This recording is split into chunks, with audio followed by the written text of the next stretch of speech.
Hello दोस्तों, आप सभी का अपना यूट्यूब चैनल YRS क्लास में बहुत बहुत स्वागत है। तो प्यारे बच्चों, आज मैं आपके सामने कक्षा 10 विषय सामाजिक विज्ञान जो आपका किताब आपके सामने है वो काका 10 ईयर का है।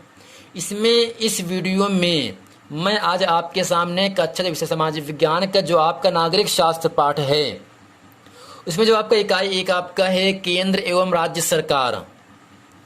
तो इस पाठ में जितने भी बहुविकल्पी और अतिलघुत्तरी के महत्वपूर्ण प्रश्न हैं, मैं आज उन सभी प्रश्नों को आपके सामने अच्छे तरीके से बताऊंगा। चलते हैं प्यारे बच्चों, बगैर देर किए हुए प्रश्न नंबर 1 आपके सामने अच्छे तरीके से हम बताते हैं। तो दोस्तों, प्रश्न नंबर 1 आपके सामने कह रहा है, भारतवर्ष के प्रथम प्रधानमंत्री थे।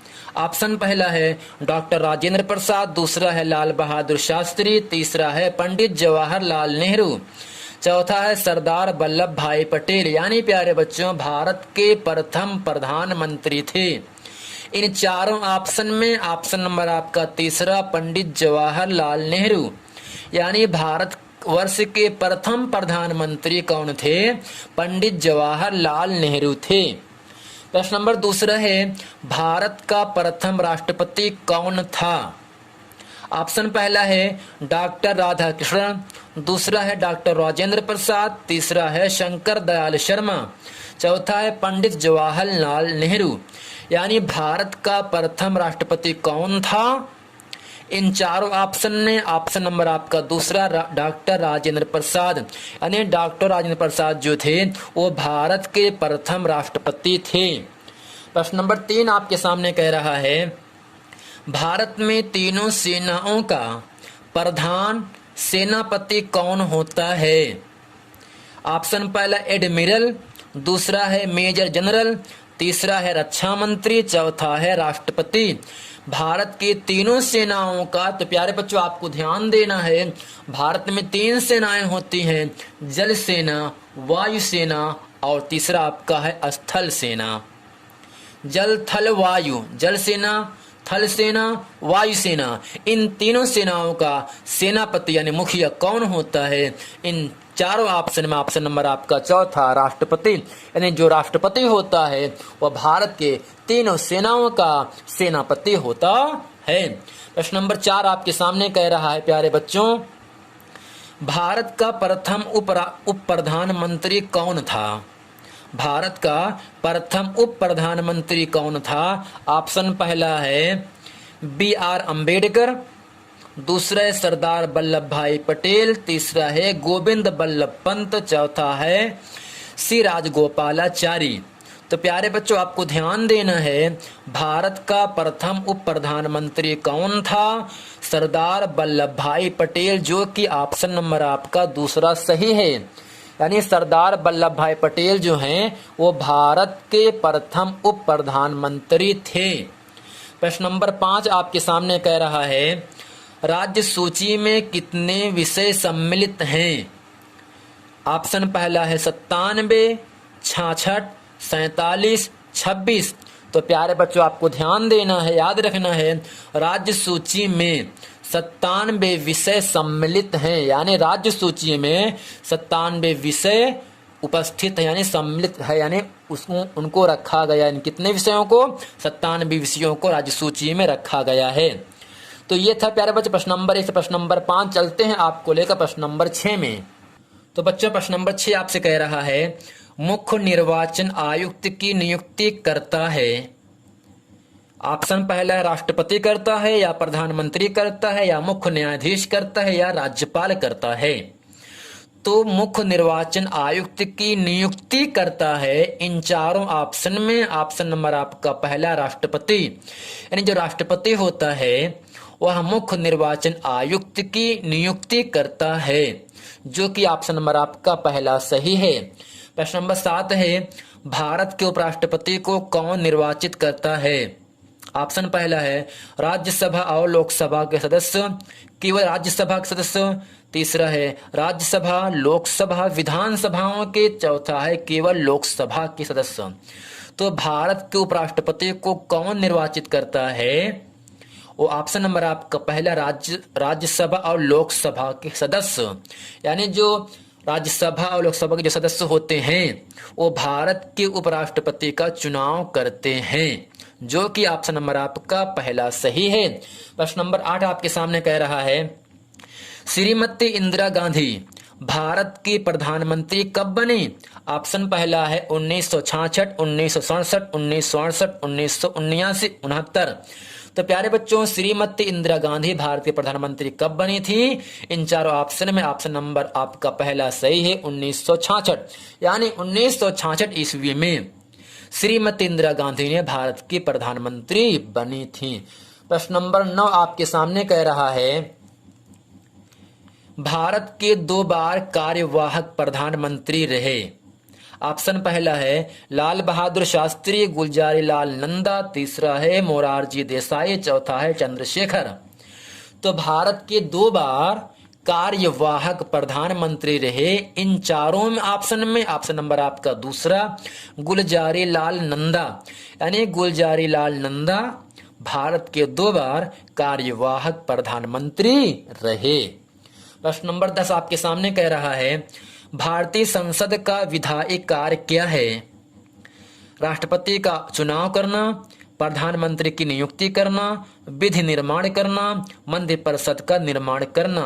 भारतीय संसद का विधायी कार्य क्या है? इन चारों में ऑप्शन नंबर आपका तीसरा विधि निर्माण करना। प्रश्न नंबर 11 है, राज्यसभा की बैठकों की अध्यक्षता कौन करता है? पहला है राज्यसभा का वरिष्ठतम सदस्य, दूसरा है भारत का उपराष्ट्रपति, तीसरा है भारत का महान न्यायवादी, चौथा है भारत का संसदीय कार्य मंत्री। तो राज्यसभा की बैठकों की अध्यक्षता कौन करता है? राज्यसभा की भारत का उपराष्ट्रपति करता है, जो कि ऑप्शन नंबर आपका दूसरा सही है। प्रश्न नंबर 12 है, भारत के निम्नलिखित पूर्व राष्ट्रपतियों में से कौन परमाणु वैज्ञानिक के रूप में प्रसिद्ध है? तो आपको याद होगा डॉक्टर एपीजे अब्दुल कलाम को जो पूर्व राष्ट्रपति थे ये परमाणु वैज्ञानिक के रूप में प्रसिद्ध हैं, जो कि ऑप्शन नंबर आपका तीसरा डॉक्टर एपीजे अब्दुल कलाम ये पूर्व राष्ट्रपतियों में से हैं और इन्होंने परमाणु बम की खोज भी की। प्रश्न नंबर 13 आपके सामने कह रहा है, संसद के संयुक्त अधिवेशन की अध्यक्षता करता है। ऑप्शन पहला है राष्ट्रपति करता है, उपराष्ट्रपति करता है, लोकसभा करते हैं या प्रधानमंत्री करते हैं। तो प्यारे बच्चों, संसद के संयुक्त अधिवेशन की अध्यक्षता कौन करता है? ऑप्शन नंबर आपका तीसरा लोकसभा अध्यक्ष, यानी जो लोकसभा के जो अध्यक्ष होते हैं वो संसद के संयुक्त अधिवेशन की अध्यक्षता करते हैं। प्रश्न नंबर 14 है, भारत के प्रथम उपराष्ट्रपति थे। ऑप्शन इन चारों में ऑप्शन नंबर आपका पहला राधा कृष्णन, यानी डॉक्टर राधा कृष्णन भारत के प्रथम उपराष्ट्रपति थे, जबकि अभी वर्तमान के कौन उपराष्ट्रपति हैं भारत के? वेंकैया नायडू जी हैं। कौन है प्यारे बच्चों? वेंकैया नायडू जी हैं। प्रश्न नंबर 15 है, निम्नलिखित में से किसकी नियुक्ति भारत का राष्ट्रपति करता है? यानी भारत का जो राष्ट्रपति होता है वह किसकी नियुक्ति करता है?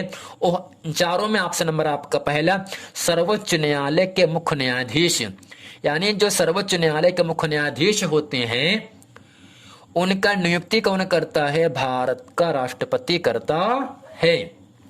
प्रश्न नंबर 16 आपके सामने है, लोकसभा में कितने सदस्य नामित किए जा सकते हैं? 1, 2, 3 या एक भी नहीं। तो प्यारे बच्चों, आपको ध्यान देना है, लोकसभा में 2 सदस्य नामित किए जा सकते हैं, जो कि ऑप्शन नंबर आपका दूसरा सही है। 17 है, राष्ट्रपति का चुनाव कौन करता है? तो आपको याद रखना है प्यारे बच्चों, राष्ट्रपति का चुनाव संसद और विधानसभाओं के निर्वाचित सदस्य करते हैं, यानी संसद और विधानसभाओं के जो इलेक्शन जीत लिए होते हैं वो क्या करते हैं? राष्ट्रपति का चुनाव करते हैं। प्रश्न नंबर 18 आपके सामने कह रहा है, राज्यसभा का पदेन सभापति होता है। तो प्यारे बच्चों, आपको ध्यान देना है, राज्यसभा का पदेन सभापति उपराष्ट्रपति होता है, जो कि ऑप्शन नंबर आपका पहला सही है। 19 है, किसकी स्वीकृति से कोई विधेयक अधिनियम बन सकता है? ऑप्शन पर संसद की, राज्य विधानमंडल की, भारत के मुख्य न्यायाधीश की या राष्ट्रपति की। तो प्यारे बच्चों, किसकी स्वीकृति से कोई विधेयक अधिनियम बन सकता है? वो आप इन चारों में ऑप्शन नंबर आपका चौथा राष्ट्रपति, यानी राष्ट्रपति की स्वीकृति से, राष्ट्रपति की सलाह से कोई विधेयक अधिनियम बन सकता है। प्रश्न नंबर 20 आपके सामने कह रहा है, भारत के वर्तमान उपराष्ट्रपति हैं।